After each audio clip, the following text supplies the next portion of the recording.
on, man. And the very dapper looking Ujjwal Dubey. Urvashi, who? Which one do we want to begin with? Well, I think we'll start because, in case anyone Do you want to wants introduce the rush. women you've brought with you, your girl tribe? I don't think they need any introduction. It is weren't even asked. they're highly acclaimed in their own fields and great supporters of the brand and of course of sustainability and empowerment. I think it really stands to, it's about celebrating where India's pushing ourselves and we're taking pride in who we are, our heritage, our womenhood, if I can say so. It's about time. I think strong, bold, we need to create noises and we need to create them globally. We need to really embrace our Indianness and do it in a very global way, in a very wearable way. I think it's truly encouraging to see that every artist, every celebrity, every influencer, every person that has the power to bring about change is doing their little bit, and really, because that's why, the reason they are here to support what I do and what I create, and they are showing it in the way it is to be seen and perceived as something that takes your own personality. It takes, this is about something much larger than the collection or the designer or what I'm doing. It's about pushing boundaries. It's about embracing yourself and, the fact that I also do everything that I put the man in, I also put the woman in. There is absolutely no change in the fit, in the cut, in the pattern making, nothing. Even in the direction of the buttons and the zippers. It's like it is, it's truly androgynous. It is breaking the norms of perception and how society defines us and tells us to view ourselves. And I think we need to break those shackles and we need to just be ourselves and be absolutely, just truly celebrate yourself and the world. And I think great people are made of great minds and great passions and great determination. And, I think everyone here truly stands for who they are and truly has worked to get to where they are. And it is a true honor to be surrounded by such incredible women, such powerful women, and they are helping bring this change to millions and millions of people in India and abroad, and taking our voices internationally and within India, and changing the perception of how we view khadi and how we view sustainable, how we view Indian textiles, how we view ourselves. So I think that's a little bit about everyone here, of course. There is, like I said, no introductions needed, but I will still give them, since you asked, Malika Dua and Tilotma Shom. We have Sarah Jane, and we have Priyanka Bose, and we have Ujjwal Dubey. The girl tribe. He's whatever he needs to be here, proud and a fellow designer and doing his great work. Yes, I think both of your passions with wanting to work with sustainable fashion is really what binds you both. Ujjwal, do you want to talk to us about your collection that you showcased today? Yeah, I'm sure everybody must have seen it by now, but still. We were talking about, all these 5 years we've been only working on human expressions, and this one is a part of that. We were talking about the Zen spiritual state moving towards the mess and then realizations and coming back to the Zen. Basically the God, man, God situation. That's what we wanted to represent through the collection symbolically in a way, with the white neater cuts moving towards the layers and the drapes and the colors adding on. The mess basically is visible, and then moving towards the white again, but a bit messier white, which is the human God. So that was the idea. Through all the outer frame basically of all the experiences that we go through, the pride that we build, the downfalls and everything. So it's a mix of all, and it's part of the expression and experiences that we have been through, all the humans. Yeah, that's about it. That's a collection. And yeah, what you've seen, I don't know about sustainable part. If you want me to talk about it? mean, yes, you're back at Lakme Fashion Week, and this time you're back at Sustainable Fashion Day. So I think something along those lines in your thoughts, because, you know, Urvashi I'm spoke talking a very- lot about that, sustainability and the constant word. It's been hitting my head for so long. And I think it's become a trend. I think it's not locally grown. It's something that has come from somewhere else. We, as Indians, have always been sustainable, I think, in some or the other way. I'm not talking about the first world cities. In this first world cities like Bombay, Delhi, and every other city, I think still people are a bit conscious. There are some people who already have this ingrained quality of sustaining everything, recycling, reusing, thinking, conscious consuming, everything. And I think 95% of India has been like that. And recently, as I read in a study, by end of June, we consumed all the resources we should have consumed in a year of this planet Earth. And another thing that I read was how if these 7.5 billion people on Earth, if they consume as much as a normal American consumes, then we need five planets. And if we consume as an average Indian, we require 0.75 planets. So that's the idea. Basically, I know it's hitting head everybody. I think the new word needs to come in. There's been too much about sustainability. We've been talking about it. Nobody, I'm sure many people do practice, but the point is, it's just a conscious thought about everything that you do. It's your DNA. It starts from your home, right from the amount of water you use, the papers that you waste, recycling, thinking, just a little bit of thought towards whatever you do. If that works, I think everything should work. I think to add to the aspect of how sustainability in itself, or the word, is sort of, given a very small meaning in this trend sort of buzzword. I think sustainable in itself, really, the deeper meaning of it is to be able to sustain life, sustain humanity, sustain ourselves, sustain The work cultures, sustain everything. And like he said, starts from every aspect, and we have to just become more conscious, more aware, and just simply, in India, I think if you just go back to our roots and try and embrace ourselves and not sort of follow, so I think as a just word not also, follow. sustainability as a word, Yeah, I don't think it's just I being mean, able India's to ever created their sustain. own. Statement It's not a, anymore. Yeah, it's yeah. not a, yeah, because It's people a are way of cashing on life. it also. It's a way of Understand life. that point. It's The meant point to. is, I think these terms and whatever the handloom started, people started liking abroad. The inflow started from India. People started liking suddenly. I don't know what direction we are going in. We have no idea. Probably consciously, non-consciously as well. Conscious living. My whole point was, I think it's time that we think of a better word for ourselves.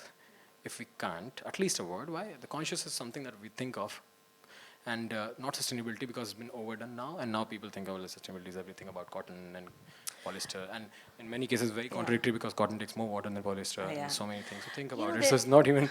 it's not a even sustainable. very large dialogue. Absolutely. The aim is really to sort of have people really understand that it is more than, I mean, it is to believe, to have an integrity, to have this sense of commitment, because we're all doing businesses at the end of the day.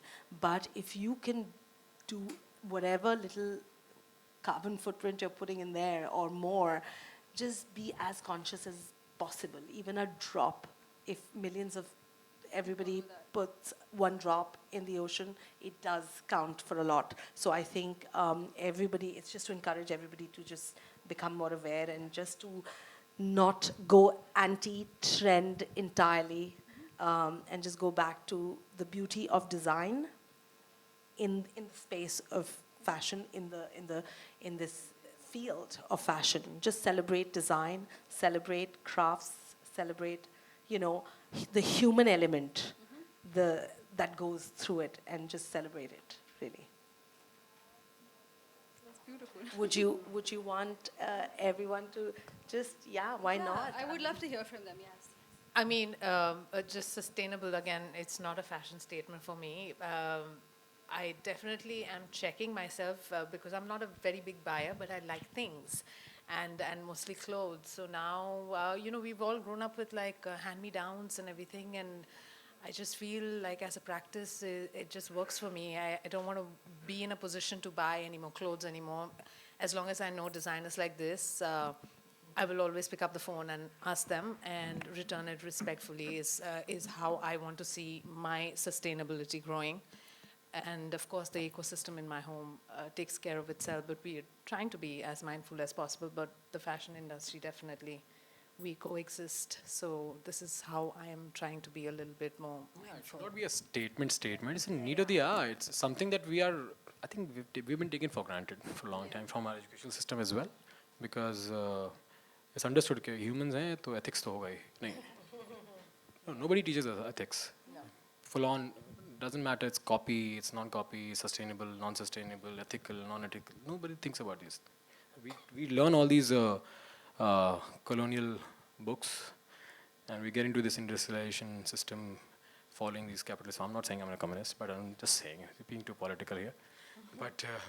But we are flowing in that direction unknowingly. But I think just need to be conscious, that's all.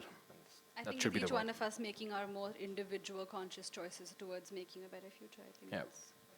Would you like to add something? Not really. I think everything's been pretty much covered. I agree with everything everyone said. Honestly, I really have nothing to add. I think it starts at home, which is something that Ujjwal said. That's very important. My mom always said charity begins at home. And I grew up in the Middle East, and we paid water bills, which we in India have no idea what that's like.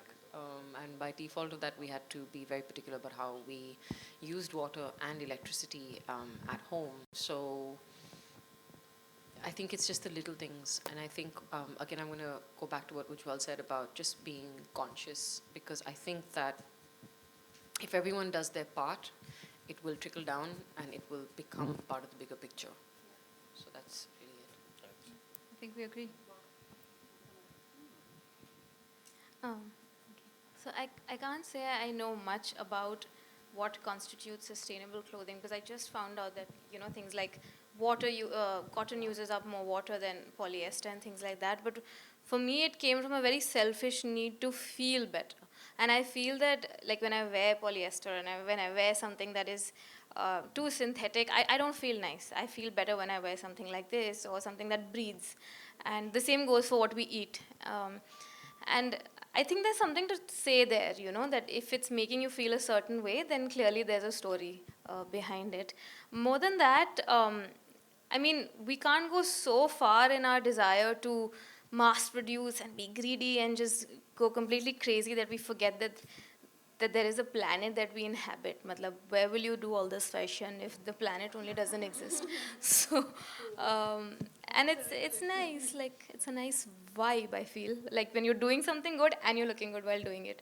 Again, I don't know the science and the details behind, because I recently read some article about why sustainable fashion is not exactly sustainable, and I don't know what, so there's like, there's just so much counter opinion about everything, but it, yeah, so I mean, it feels right. I think the word sustain is to just be able to sustain any one thing that you commit to.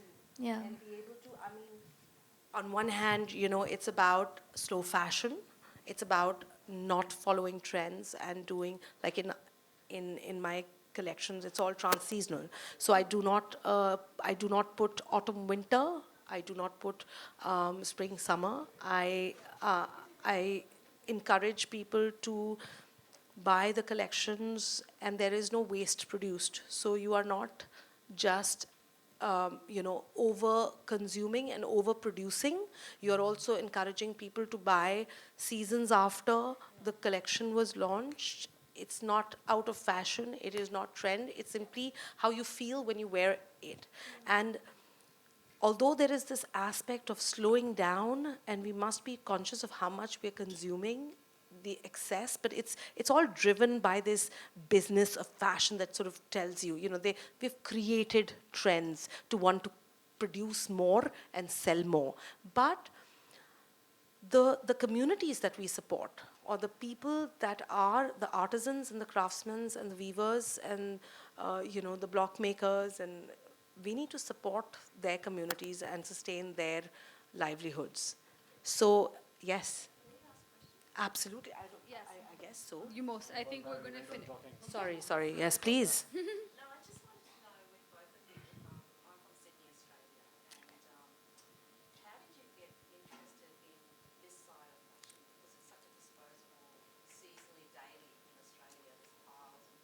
Yeah.